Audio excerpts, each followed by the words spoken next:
건강과 네. 전역의 안전 빵빵. 안전 오늘은 빵빵. 네, 이현주 의원입니다. 화이팅! 네, 이현주. 화이팅! 이어서 이제 얘기를 이현주 의원하고 해보도록 하겠습니다. 자, 그 패스트 트랙이 이제 지금 보니까 너무나 복잡한 이해관계에 걸려가지고 네. 지금 손학규, 김관영 대표는 목숨을 걸다시피 하고 그럼요. 있는데 여기 목숨 어려운 것 같아요. 네. 왜냐하면 보세요. 이렇게 선거 졌죠. 완전 참패했죠. 네. 그래서 네. 동력이 떨어졌는데 자기들이 이제 꼼수 피려고 저를 쫓아냈지만 네. 사실 뭐 그러고 나니까 이게 완전히 이슈가 오히려 부각이 돼버렸죠. 네. 그래서 남들이 다 지금 지켜보고 있죠. 바른미래당이 이 꼼수를 하나 안 하나. 그래서 제가 일부러요. 사실 그거 저 징계한다 그러길래 제 네. 방송 나올 때마다 네. 이런 꼼수가 아니길 바란다. 네. 한번 지켜보자. 나를 만약에 징계를 한다면 그 이후에 이런 꼼수를 피는지를 내가 두 눈을 부릅뜨고 지켜보겠다. 근데 네. 꼼수의 그 시나리오가 완성된 것 같아요. 왜냐하면 이현주 의원이 한 명이 나감으로 해가지고 어쨌든 바른 미래당에서는 할 수가 있는 거 아니에요. 패스트 트랙을. 다른 데서 지금 뭐 잘 안 돼서 그렇지. 네. 네. 점심 식사 같이 하라고 누가 마이크 최분이 네. 네. 아유. 3만 원 보내주셨는데 네. 점심 식사 진짜 해야 되겠는데 네. 꼭 하겠습니다. 네. 이현주 의원 화이팅. 네. 아유 고맙습니다. 마이크 채님. 저희 네. 굉장히 후원 많이 해주시는 네, 또 그렇군요. 열렬 시청자예요. 저는 또 이게 네. 지금 현역 국회의원이다 보니까 네. 저걸 못 받아요. 아, 그래서 그렇죠. 이제 뭐 근데 뭐 괜찮지 않나요? 네, 받을 수도 있을 것 네, 같아요. 네. 근데 말이 많으니까 네. 됐다 제가. 그렇죠. 워낙에 이럴 땐 조심해야 돼요. 왜 말이 그러냐면 많으니까. 저도 이제 국회의원 2번 하면서 모든 화살이 저한테 이렇게 꽂히려고 하더라고요. 그러니까 이럴 때는 맞아요. 우리 이현주 의원이 제가 보기에는 살아남아야 되고 또 이현주 의원 같은 훌륭한 여성 국회의원이 꼭 다음 20대인가 21대죠. 21대 국회에 입성해야 됩니다. 여러분들이 다 도와주실 거라고 막 지금 막 올라오고 네네네네. 있어요. 자, 네. 그런데 네. 지금 이현주 의원이 한 명을 당원권 정지하는 데 있어서 그렇죠. 저는 꼼수가 싹 보여요. 네, 맞아요. 보이시지 않아요? 네네. 설명 좀 그럼요. 해주세요. 네. 네. 그러니까 사실은요. 예를 들어서 음. 징계를 하더라도 이게 그렇게 당원권을 정지할 만한 징계가 아니잖아요. 아니잖아요. 그리고 뭐 1년이라는데 사실은 누가 바른미래당으로 공천 받으려는 사람이 누가 있겠어요. 내년에. 그러니까 사실 전혀 의미가 없고 네. 의미가 있다면 의결권을 정지하는 거예요. 네. 그런데 의결권을 갖다가 거기다가 이렇게 급하게 네. 좀 천천히 할 수도 있죠. 보통 그렇죠. 이렇게 막 시끄럽고 이러면 천천히 하는 게 정상이잖아요. 선거도 참패했는데. 네, 쪽팔리게 그렇잖아요. 선거도 참패했는데 좀 네. 있다가 좀 잊혀지고 나서 할 일이지. 그러니까 저도 근데 정말 막 서둘러서 하는 걸 네. 보니까 야 진짜 하겠구나 이런 생각이 딱 드는 거예요. 맞아요. 제가 보기에도 야, 그렇습니다. 그래서 지금 이거 큰일이에요. 근데 이제 바른정당계나 아까 이제 보수 성향을 가진 의원들은 막아내고는 있는데 저는 뭐 사실은 남아있는 나머지 이제 비례라든가 이런 이제 그동안 찬성을 해왔던 사람들 솔직히요. 그 사람들 생각하는 건 이런 거잖아요. 선거법을 바꾸면 비례대표가 늘어나니까 네. 혹시 비례로라도 되지 않을까. 비례를 뭐 2번씩이나 하겠다고 참 뭐 대단한 그런 분들이에요. 이제 네. 이제 꿈을 꾸고 있는데 아니면 이제 뭐 이걸 가지고 어떻게 민주당하고 어떻게 되지 않을까 이런 네. 걸 생각하는데 생각해 보면요 이번에 3.5% 받았잖아요. 네. 저는요 만약에 이렇게 이중대를 계속 해나가면 올 연말쯤에는 한 2%대가 될 거라고 봅니다. 1-2%대. 왜냐하면 존재 가치가 없거든요. 그렇죠. 야당으로서 존재 가치가 없어요. 그러니까 국민들이 완전히 포기를 할 겁니다. 그나마 이 3%도 안 나와요. 그러면 비례를 받을 수 있겠습니까? 비례 당선이 안 됩니다. 당선이 안 돼요. 아마 손학규 대표도 네. 비례 1번이어도 안 될걸요? 예전에 JP가 비례 네. 1번 아니요. 그거를 생각하고 있을 수도 있어요. 제가 보기에는. 근데 이 손학규 대표 지금 아까 어떤 분이 찌질이가 이제 국민 용어가 됐다 막 이러면서 그러시는데 자, 이 지도자라는 거는요. 네. 많은 사람들이 자기를 욕을 하고 하다못해 이현주 의원이나 뭐 저는 더 말할 것도 없고 얼마나 말 그렇죠. 많이 들어요. 네, 뭐 엄청난 별얘기가 말을 다 많이 있어요. 듣지만 내가 국회의원인 이상은 이거는 다 내가 감수해야 된다. 그럼요. 이렇게 생각하잖아요. 네, 감내해야 될 네. 부분이죠. 그거 다 일일이 열받으면 어떻게 그러니까요. 정치를 해요. 그러니까 이현주 의원이 뭐 누구하고 싸웠다 뭐 이런 얘기는 못 들어봤잖아요. 우리 이현주 의원은 제가 보면은 늘 큰 사람하고만 싸웁니다. 권력의 큰 사람. 네. 네. 적어도 네. 대통령이라 뭐. 맞습니다. 그 손학규 대표도 좀 저기 고맙게 생각해야 어떻게 되는데. 보면 떴다고 얘기하는 사람도 있어요. 아니 사실은 저 솔직히 그래서 사실은 지난번에 이미 제가 친문이냐 반문이냐 하면서 이미 한 번 이렇게 타격을 입었기 때문에 제가 그 다음에 또 하지 말자 이렇게 생각하고 있었어요. 근데 너무 보니까 너무 찌질한 거예요. 솔직히 말해서. 그래서 아유 정말 안 되겠다. 한 번 더 얘기해야 되겠다. 그래서 제가 본인한테 정책 징계부터 해라.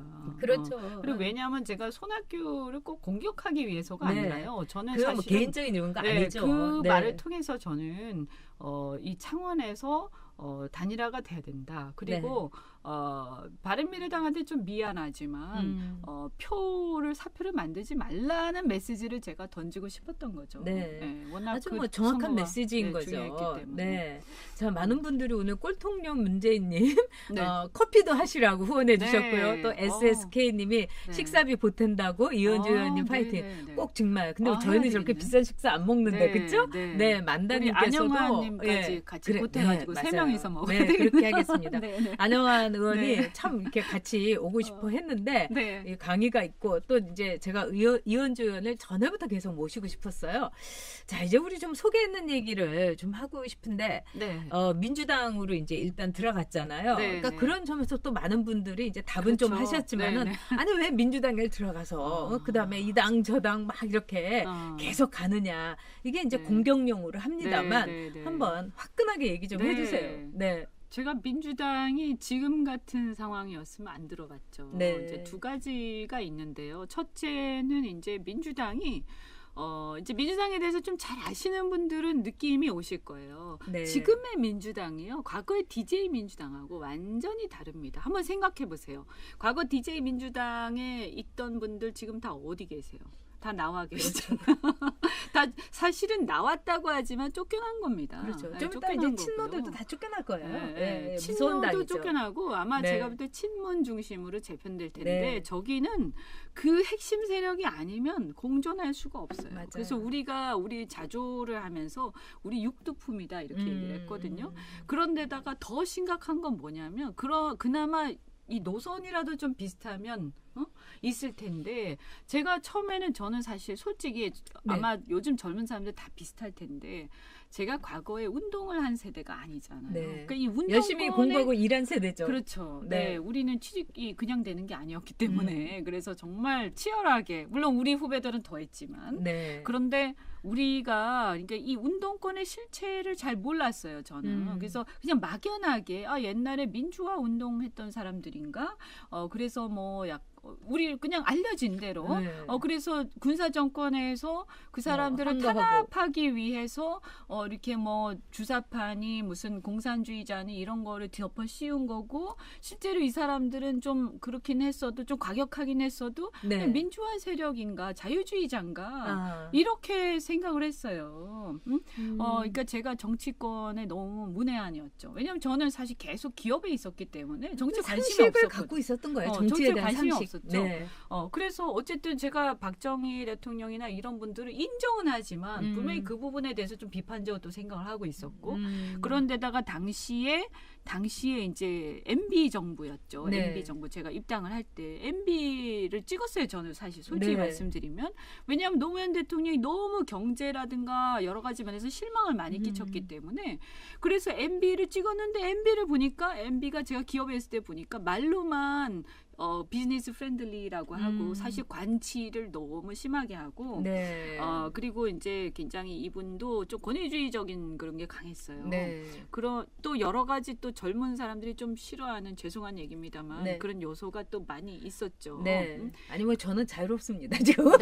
그래서 그때 솔직한 게 제일 좋은 거예요. 민간인 사찰 이런 이슈들도 많이 나왔고 근데 제가 사찰하는 걸 못 견디거든요. 아니 정부가 뭔데 시민들을 사찰하는 거야? 자유주의자니까. 그렇죠.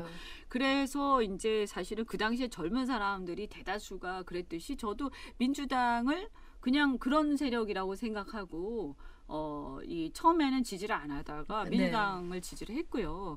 그런데 들어가서 보니까 여기에 이제 운동권들이 있잖아요. 근데 이 운동권들이 얘기를 하면 할수록 이게 그냥 민주화 세력이 아닌 거예요. 네, 알겠습니다. 무슨 말인지 정말 이게 이 역사관부터 이상한 거야. 저는 예를 들면 이승만 대통령 저 독립운동하시고 건국 대통령이 우리나라 건국 이념을 세우시고 정말 훌륭한 사람인데 마지막에 가서 좀 그랬다. 이렇게 인식을 하고 있는데 그게 아니고 그렇죠. 정말 나쁜 놈이다 이런 식으로 얘기를 하고 대한민국은 건국되지 말았어야 될 나라고 그러니까 제가 엄청나게 이제 혼란에 빠지죠. 그리고 더 쇼크가 컸을 거예요. 북한에 대해서도 북한 정권에 대해서는 저는 이건 완전히 독재이기 때문에 이거 신정국가고 정말 같이 함께할 수 없는 국가다. 북한 주민하고 별개로.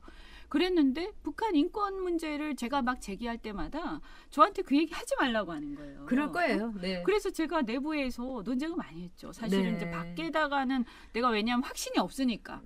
확신이 없으니까 내가 밖에다가는 말을 못하지만 안에서는 논쟁을 많이 했는데 그때 사드 배치 문제도 그렇고. 치열했군요. 네. 그래서 제가 사실 비문의 간사였어요. 비문의 간사. 반문의 간사. 그 미운털이 이제 계속 바뀌었죠. 계속 엉뚱한 얘기하고 제 공수처도 반대하고 왜 검찰을 개혁해야 된다고 그러면서 공수처 해가지고 권력을 잡아서 막 휘두르려는 생각을 하는 거냐. 그건 앞뒤가 안 맞는 거 아니냐 막 이러니까 제가 굉장히 피곤하잖아요. 근데 제가 보았을 때 이제 그러다가 계속 이제 갈등을 하다가 마지막에 대통령 선거가 다가오잖아요. 근데 제가 정말 그때 무슨 생각을 했냐면 이게 대통령 탄핵하고 대통령 선거 어마어마한 일이 진행되는구나. 그런데 이런 상황에서 내가 만약에 이 대통령을 밀어달라고 국민들한테 호소하는 것까지 가버리면 나는 돌아올 수 없는 길을 간다. 그래서 지금까지 내가 보니까 솔직히 말씀드리면 전 내가 잘못 들어왔다 이런 생각을 했어요. 그래서 제가 들어오고 나서 친노들이 혁신과 통합인가 뭐 이래가지고 막 와르르 들어왔는데 또 그 사람들이 굉장히 심각했거든요. 그래서 이분들이 나중에 문재인 대통령이 당대표가 되면서 주류가 되버려서 당에서. 그렇죠. 그렇게 그래서 됐죠. 처음에 제가 갔을 때만 해도 그런 정도는 아니었어요. 그냥 호남 중심의 약간 토호 세력들이 많았는데 이게 완전히 당의 그 지배 구조가 바뀌면서 운동권이 당을 장악해버린 거예요. 그럼 이런 상황에서 나는 그들한테 부역하든가 아니면 나가서 싸우든가 둘 중에 하나밖에 없잖아요. 근데 제가 이제 고민하다가 대선 전에 나는 저들한테 부역할 수는 없다. 내가 나가야 되겠다. 그래가지고 이제 나갔죠. 근데 나갈 때 이제 한 몇몇 사람이 원래 같이 얘기를 했었는데 나갈 때 보니까 저밖에 없더라고요. 더불어민주당 한 명 안철수. 그래서 사실 그때 제 안철수를 지지를 했죠. 근데 사실은 안철수 개인적으로 알아서 그런 건 아니고 뭐 친하거나 막 그런 건 아니고 뭐냐면 문제는 찍을 수 없기 때문에 안철수를 선택한 거죠. 그때 많은 국민들이 그랬어요. 사실 그때 그랬어요. 차마 솔직히 말씀드리면 홍준표는 생각 안 했어요. 그 당시에는 어쨌든 탄핵의 여파가 있었고 책임도 없다고 할 수가 없는 거죠. 당 자체가. 그래서 저기는 일단 이번에는 아니다. 그러면 문재인을 막아야 되는데 그러면 당선 가능한 후보를 밀어야 되지 않냐. 그래서 제가 안철수를 밀면서 단일화를 해야 된다고 주장을 했죠. 그 안에서도 그때도 단일화 주장했어요. 맞아요. 기억합니다. 그래서 기억하시죠? 그래서 김종인 대표를 모시고 와서 단일화를 추진을 했고 그 당시 시에 상당히 좀 내용이 조금은 진행이 됐는데 근데 그때 보니까 안철수 역시 이렇게 사명감이 없더라고요. 그랬어요. 저는 그때 정말 이현주 의원이 그 안철수를 찍어달라고 막 이러면서 눈물을 막 흘리면서 유세하는 걸 속상했어요. 봤어요. 이러면서 저 여성이 저렇게 잘 우는 여자는 아닌데 왜 저렇게 할까? 그거는 바로 이제 이 안철수를 위해서 우는 게 아니고 그런 게 아니죠. 이 나라를 이 저는 사회를 위해서 맞습니다. 우는 거나 그래서 제가 참 가슴이 아팠었어요. 근데 안철수 대표가 왜 이렇게 어떤 분이 아까 우리 이 친구들이 이제 너무 나이브하다 막 이런 얘기도 하고 그러는데 그걸 나이브하다 순진하다 그거 하나만으로 얘기할 수 있나요? 뭐 순진하다고는 생각하지 않고요. 왜냐하면 처음에는 어땠는지 모르겠는데 지금은 그렇지 않은 것 같아요. 근데 문제는 그래서 더 문제예요. 처음에 이제 순진한 것 때문에 사람들이 좋아했는데 보니까 이제 사실은 그 순수함이 없어지고 정말 그냥 말하자면 그냥 평범한 정치인으로 돼버린 거예요. 그런데 그래서 이제 대통령에 대한 욕심만 있고, 근데 본인은 이제 그런 어떤 식견이라든가 네. 통찰력이라든가 예를 들어서 어떤 사명감을 가지고 나라를 지켜야 되기 때문에 내가 네. 손해를 보더라도 단일화에 응하겠다. 네. 무엇이든지 제가 그랬거든요. 서울시장 선거 때도 그렇고 대통령 선거 때도 그렇고 지금 사람들이 당신을 지지한 이유는 당신이 잘나서가 아니라 네. 문을 막아달라 이거거든요. 그렇죠. 근데 네. 사람이 없으니까 당신한테 이렇게 기대를 하는 건데 그럼 그 사명감을 가지고 홍준표든 그다음에 서울시장에서 김문수든 아니 무조건 내가 모든 걸 다 걸고 단일화 네. 응하겠다. 그리고 네. 어떤 조건에 나는 받겠다 이렇게 나와야지. 그렇죠. 지금 자기 자신이 문제냐 이거죠. 네. 그리고 후보가 자기가 아니면 어때서 그렇게 나가야 후보도 되는 거고. 그렇습니다. 네. 네. 그런데 정말 네. 너무 실망했어요. 왜냐하면 네. 단일화를 막 하고 싶어 하다가도 자기가 안 될 것 같으면 또 안 한다고 그러고. 그다음에 또 호남 의원들이 단일화 할 거냐 이러면 밑에서 단일화 추진 막 한참 했는데 저는 뭐 할 생각이 없는데 이렇게 또 얘기를 하면 밑에 사람들이 얼마나 사람들이요 황당해요. 그래서 저는 이 지도자가 말이죠. 자기의 네. 신념과 확신을 가지고 뭔가를 국민들한테 제시를 하면서 그냥 꿋꿋이 가야 되는 거지. 그리고 말해야 돼요, 확실하게. 네. 지금 뭐 정치는 뭐 이것도 아니고 저것도 아닌데 그렇지 네. 않습니다. 지금 뭐 그렇지. 네. 정말 안 돼요. 지금 그래가지고. 이현주 의원처럼 늘 정치라는 거는 예전에 총칼로 하다가 이제 말로 하는 거거든요. 그렇죠. 언어 능력, 특히 자기의 마음을 또 진정성 있게 용기 있게 말할 수 있는 그 소신, 이게 중요한데 이걸 갖고 있어요. 그래서 아까 많은 분들이 막시무스 님도 그렇고 이현주 의원이 굉장히 진정성이 있다.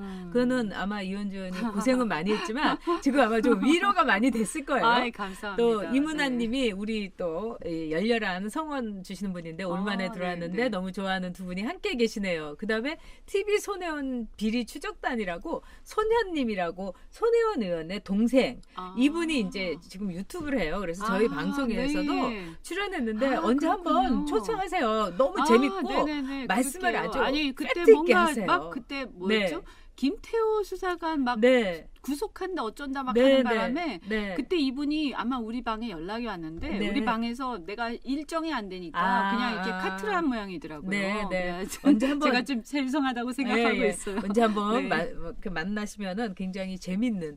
네, 자, 이 패스트 그래야죠. 트랙을 이제 물 건너게 만든 제가 보기에는 최고의 공로자는 저는 이현주 의원이라고 생각합니다. 지금 그렇게 쉽지가 않아요, 상황이. 그리고 이현주 의원이 바른미래당에서 진짜 그 브라질의 리오에서 나비짓을 하면은 뉴욕에 네. 그 증시가 움직이기도 하고 막 이런 예를 많이 드는데 네. 한국 정치를 우리 이현주 의원이 나비처럼 좀 움직였으면 좀 나비 같지 않아요? 이쁘고.